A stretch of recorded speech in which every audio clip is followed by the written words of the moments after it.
স্বপ্নে দেখা দিলেন দেবী, আর সেই স্বপ্নই লিখে দিল বাংলার এক নতুন পুজোর ইতিহাস।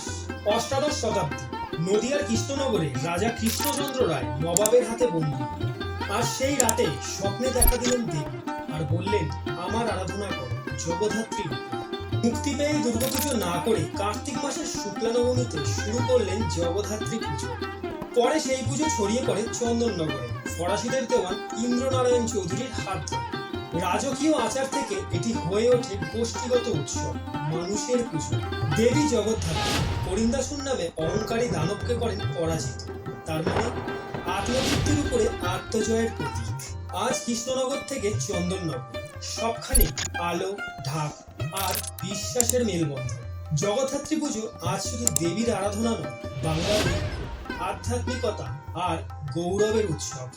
কমেন্টে জানান আপনাদের কেমন লাগলো ভিডিওটি। তার সাথে ইউটিউবে দেখে থাকলে সাবস্ক্রাইব করে দিন, আর ফেসবুকে দেখলে ফলো করে দিন। দেখা হবে পরের ভিডিওতে নতুন আরেকটি গল্পের সাথে।